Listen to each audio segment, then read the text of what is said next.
The 2016 Berlin Marathon stands as one of the most technically remarkable races in modern long-distance running because it was not defined by a tactical sprint or a cautious beginning.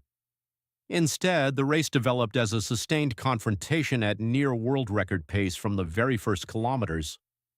At the center of this duel were two fundamentally different champions, Kenenisa Bekele and Wilson Kipsang. Bekele entered Berlin carrying one of the most impressive legacies in the history of track distance running. Olympic titles, world records in the 5,000 and 10,000 meters, and a reputation as one of the most efficient endurance athletes ever created enormous expectations. Yet his transition to the marathon had not been universally accepted as successful. Injuries and several inconsistent performances raised doubts about whether his extraordinary speed and neuromuscular efficiency on the track could be sustained across the full 42.195 kilometers of a marathon. Kipsang represented a different type of mastery. As a former world record holder and one of the most consistent marathon specialists of his generation, he built his career around mastering fast city courses and executing extremely controlled pacing strategies. His strength was not explosive finishing speed, but the ability to maintain an almost mechanical rhythm for more than 2 hours while minimizing unnecessary energy expenditure. From the opening kilometers in Berlin, the structure of the race made one thing clear: there would be no cautious observation period among the favorites. The pacemakers immediately established a pace targeting approximately 61 minutes at the halfway mark. In elite marathon running, this is not a conservative strategy. Such a pace is aggressive enough that any athlete lacking exceptional aerobic capacity or biomechanical efficiency will begin accumulating fatigue much earlier than expected. Because of this, the race quickly transformed into a physiological selection process rather than a tactical waiting game. Maintaining a speed below 3 minutes per kilometer for extended periods demands precise management of oxygen consumption, lactate threshold stability, and running economy. At these speeds, even very small inefficiencies become magnified over time. Slight torso instability, unnecessary vertical oscillation, or excessive arm movement can significantly increase energy cost across 30 or 40 kilometers. Within this context, the contrast between the running styles of Bekele and Kipsang became immediately visible. Kipsang's stride looked almost clinical in its precision. His torso remained stable, his stride length consistent, and his arm swing compact and economical. Every movement appeared calculated to conserve energy. This type of efficiency is typical among marathon specialists who have refined their biomechanics specifically for long-distance road racing.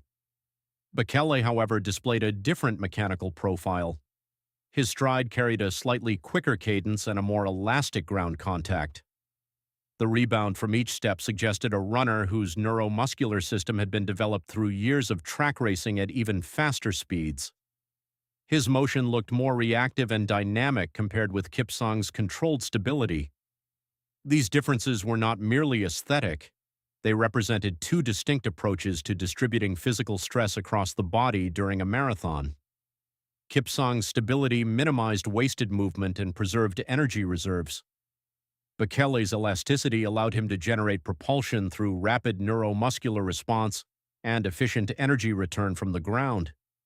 As the race progressed toward the halfway mark, the lead group began to shrink. No dramatic surges were necessary to eliminate competitors. The relentless pace itself served as the filter. Sustaining world record rhythm for more than 20 kilometers imposes accumulating metabolic pressure on the body. Glycogen stores begin to decline gradually while the muscles must continue clearing lactate efficiently despite the sustained intensity. Only athletes with exceptional aerobic systems and precise running mechanics can maintain this balance without visible deterioration in form. By the time the leaders approached the halfway split, the race had already evolved into a direct duel. The remaining contenders displayed not only physical capacity but also remarkable psychological composure. When athletes recognize that they are still aligned with world record pace deep into a marathon, every kilometer takes on greater significance. Hydration timing, positioning along the course, and subtle changes in rhythm can determine whether the pace remains sustainable or begins to collapse. What made this phase of the Berlin Marathon so extraordinary was the composure displayed by both main contenders. Neither Bekele nor Kipsang showed early signs of distress. Their breathing patterns remained controlled, their faces calm, and their stride mechanics stable despite the demanding tempo. Beneath that outward control, however, their bodies were already engaged in a complex metabolic negotiation. At speeds approaching world record territory, the marathon ceases to be simply a test of endurance and becomes a continuous balance between physiological limits and mental discipline. By the halfway point in Berlin, both athletes had fully committed to that risk, setting the stage for a confrontation that would only become more intense as the race moved beyond the 25-kilometer mark, where the true physiological challenges of the marathon begin to emerge. After the halfway point, the Berlin Marathon began to enter the phase where the real physiological consequences of such an aggressive pace start to appear. Up to around 20 kilometers, the body can still rely on the rhythm that was established early in the race. Muscle fibers are operating within a relatively controlled metabolic range, glycogen stores are still sufficient, and the cardiovascular system can sustain the required oxygen delivery without visible instability. But once the race approaches the 25-kilometer mark, the situation begins to change. At that distance, the marathon stops being a projection based on pacing charts and becomes a direct test of how efficiently each athlete can manage accumulating fatigue. In Berlin, this was precisely the moment when the duel between Kenenisa Bekele and Wilson Kipsang became the central narrative of the race. By this stage, the pacemakers had gradually completed their role and moved away from the front group. This moment is psychologically significant in elite marathons. As long as pacemakers are present, the effort feels partially guided. The athletes can focus on maintaining position while someone else manages the pace. Once the pacemakers step aside, that external structure disappears. The race becomes quieter, more personal. What remains is the sound of shoes striking the pavement and the awareness that every decision about rhythm now belongs entirely to the competitors themselves. In Berlin, the lead group had already been reduced significantly by the relentless opening pace, leaving Bekele and Kipsang as the dominant figures controlling the tempo of the race. The split at 30 kilometers provided an important technical indicator. Kipsang passed this point in 1 hour 27 minutes and 26 seconds, which still placed the race within realistic world record trajectory.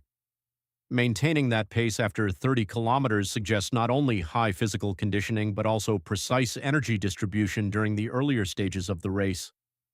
Many marathons collapse in this segment because the early speed proves too costly metabolically.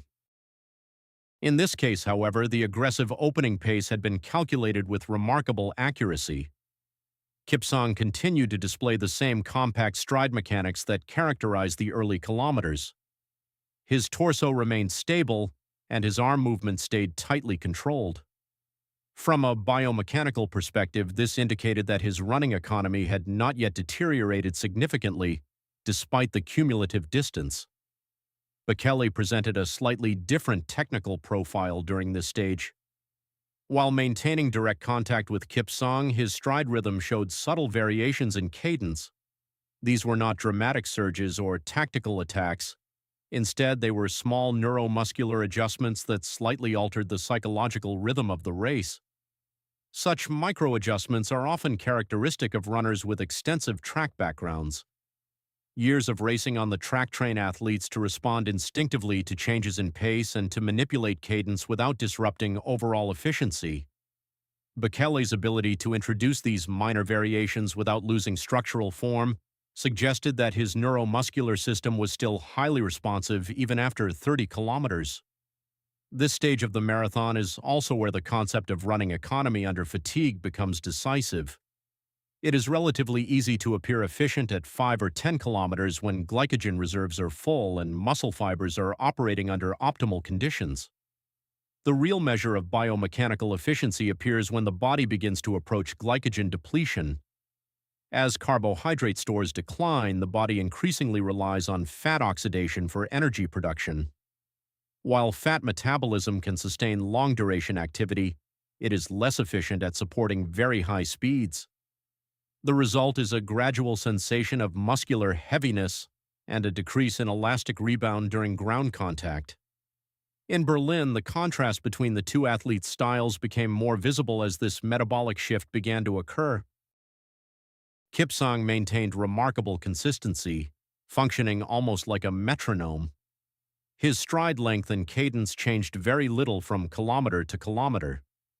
Bekele, by comparison, still appeared slightly more reactive, with a more noticeable elastic rebound in each step. This difference hinted at a deeper strategic possibility. A runner who preserves neuromuscular elasticity late in the race may retain the ability to increase cadence when fatigue begins to dominate the field. Kipsang also introduced subtle tactical pressure during this segment. Occasionally, he adjusted his position along the road, forcing Bekele to slightly alter his running line. In marathon racing, even small deviations from the optimal tangent can accumulate additional meters over long distances. Forcing a competitor to make repeated adjustments may gradually increase energy expenditure without requiring an obvious acceleration. Bekele responded calmly to these positional shifts. Whenever he was pushed slightly off the most efficient line, he accelerated just enough to restore his position without showing visible urgency. This response suggested strong psychological control and confidence in his physical condition. Between 30 and 35 kilometers, the famous marathon wall often begins to appear for many runners. The wall is not a sudden collapse, but rather a complex combination of metabolic fatigue, neuromuscular depletion, and psychological strain. As glycogen levels fall and central nervous system fatigue increases, maintaining the same pace requires greater mental effort. In Berlin, however, both Bekele and Kipsang continued to sustain extraordinary speed through this dangerous segment.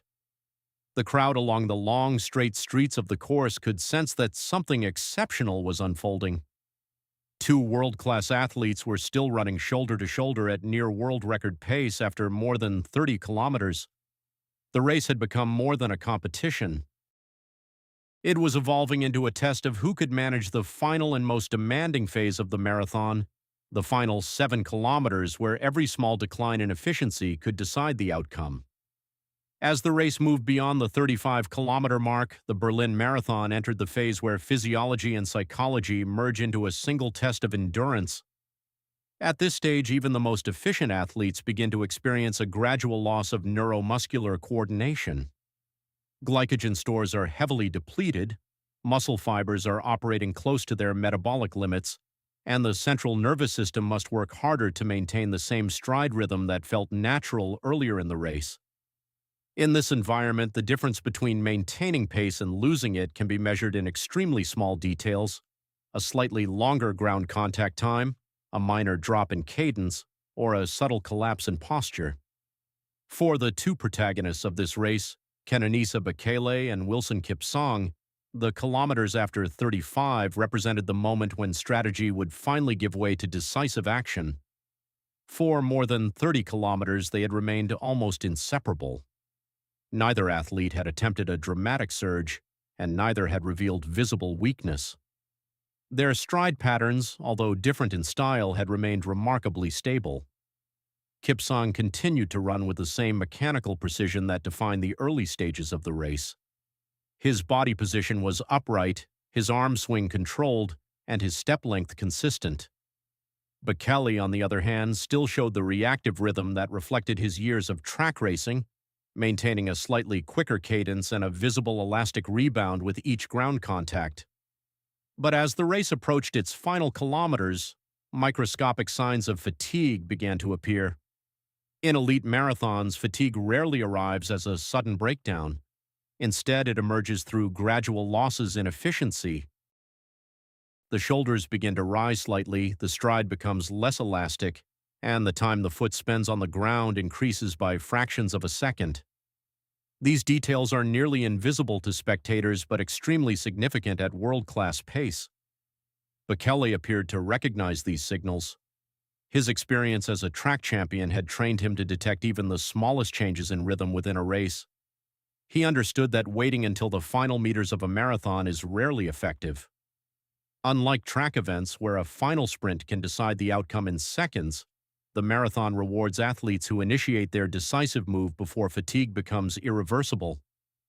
With a little more than 1 kilometer remaining, Bekele made the critical decision. The move was not explosive or theatrical. Instead, he gradually increased his cadence, raising the rhythm of his stride just enough to change the dynamics of the race. The acceleration was subtle but unmistakable. It forced Kipsang to respond immediately or risk allowing a gap to form. In physiological terms, this moment represented an enormous demand on the body. After more than 2 hours of running near maximal aerobic capacity, producing additional speed requires recruiting muscle fibers that are already fatigued and forcing the cardiovascular system to deliver even greater oxygen flow. Kipsang attempted to react to the move. For several seconds, he maintained visual contact and tried to match the increased cadence. However, the difference between their running styles began to play a decisive role. Kipsang's technique was extremely economical, but it relied on maintaining a stable rhythm. Bekele's style, shaped by years of track racing, allowed him to adjust cadence and stride pattern more easily under fatigue. This adaptability became the key factor in the final phase of the race. Gradually, the distance between them began to increase. At first, it was barely noticeable, perhaps half a meter. Then it extended to a full meter. At marathon pace, even such a small gap represents a clear shift in momentum. Each attempt by Kipsang to close the distance required a burst of energy that his body could no longer produce with the same efficiency. Bekele, meanwhile, continued to increase the rhythm of his stride in a controlled manner, ensuring that the acceleration remained sustainable rather than reckless. As they approached the area near the Brandenburg Gate, one of the most iconic landmarks of the Berlin Marathon, the symbolic significance of the moment became clear. This location has witnessed numerous world records and historic finishes. Bekele passed beneath it with a quick glance over his shoulder, confirming that his move had succeeded. The gap was now large enough that Kipsang could no longer respond effectively. What followed was not a dramatic sprint but a demonstration of technical discipline under extreme fatigue. Bekele maintained a stable torso, compact arm movement, and high stride frequency as he drove toward the finish line. Controlling form in these final meters is critical because emotional excitement can easily disrupt technique.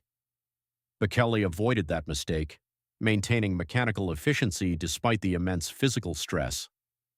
Kipsang, meanwhile, continued to push forward with determination. Even though the decisive break had already occurred, he did not collapse or dramatically slow down. His effort remained consistent, reflecting the resilience that had made him one of the most respected marathoners of his era. By the time the finishing straight appeared, the outcome of the race had been determined. Bekele crossed the line in 2 hours, 3 minutes, and 3 seconds, producing one of the fastest marathon performances in history and securing a victory that would reshape the conversation about his place in marathon running. The final result of the 2016 Berlin Marathon was far more significant than a simple victory. When Kenenisa Bekele crossed the finish line in 2 hours, 3 minutes, and 3 seconds, he produced the second fastest marathon ever recorded at that time, missing the world record by only 6 seconds. That statistic alone reveals the magnitude of the performance, but numbers do not fully capture the technical importance of the race. What occurred in Berlin represented a structural demonstration of how a marathon at the highest level can be executed when two elite athletes are willing to commit to an aggressive strategy from the beginning and sustain it under extreme physiological pressure. Behind Bekele, Wilson Kipsang finished only 10 seconds later in 2 hours, 3 minutes, and 13 seconds, a time that in many other races would have been considered a dominant winning performance. Instead, it became part of one of the most remarkable duels in marathon history. To understand the broader significance of this race, it is necessary to examine the context surrounding Bekele's career at the time. For years, he had been regarded as one of the greatest distance runners ever on the track. Olympic victories and world records in the 5,000 and 10,000 meters had already established his legacy. However, the marathon presented a completely different challenge. The physiological demands of sustaining high speed for more than 2 hours, require not only aerobic capacity but also exceptional metabolic efficiency and psychological stability. Bekele's early attempts at the marathon were promising but inconsistent. Injuries disrupted his preparations several times, and some observers questioned whether his extraordinary track speed could translate into dominance over 42 kilometers. The Berlin race answered those doubts in the most direct way possible. Bekele did not win through cautious tactics or by waiting for rivals to collapse. He maintained world record pace for more than 30 kilometers and then executed a technically precise acceleration at the point of maximum fatigue. The performance also highlighted the remarkable quality of Kipsang's race. Although he finished second, his run demonstrated extraordinary consistency and resilience. Maintaining a pace close to 2:55 per kilometer for nearly the entire distance requires exceptional aerobic conditioning and disciplined pacing. Kipsang's strategy in Berlin was nearly flawless. He remained within world record trajectory through the 30-kilometer mark and showed no dramatic loss of form even when Bekele initiated the decisive move. His ability to remain competitive under such pressure reinforced his reputation as one of the most reliable marathon specialists of his generation. From a technical perspective, the race reinforced several key principles that define modern elite marathon running. The first is the value of an aggressive but controlled opening pace. The decision to aim for a halfway split near 61 minutes ensured that the race would immediately filter out athletes who lacked the necessary endurance or efficiency. Rather than waiting for a late tactical battle, the pace itself created the selection process. The second principle involves running economy under fatigue. The decisive difference between the two leaders did not appear in the early kilometers, when both athletes looked comfortable, but in the final phase after 35 kilometers. Bekele's ability to maintain elastic ground contact and adjust cadence under severe fatigue allowed him to produce a small but decisive acceleration. The third principle revealed by the race concerns psychological awareness. Bekele's attack was not impulsive. It came at a moment when he sensed subtle changes in Kipsang's rhythm and understood that waiting longer could reduce his own ability to change pace. Such decisions require an extraordinary level of competitive awareness because the signals of weakness at this level are extremely subtle. The Berlin course itself also played an important role in shaping the race. The flat layout and long straight roads of Berlin Marathon 2016 are known for producing world records, but the course alone cannot create historic performances. Athletes must be willing to take risks and commit fully to the pace required for such achievements. In this race, both Bekele and Kipsang accepted that challenge. As a result, Berlin 2016 became more than a fast marathon.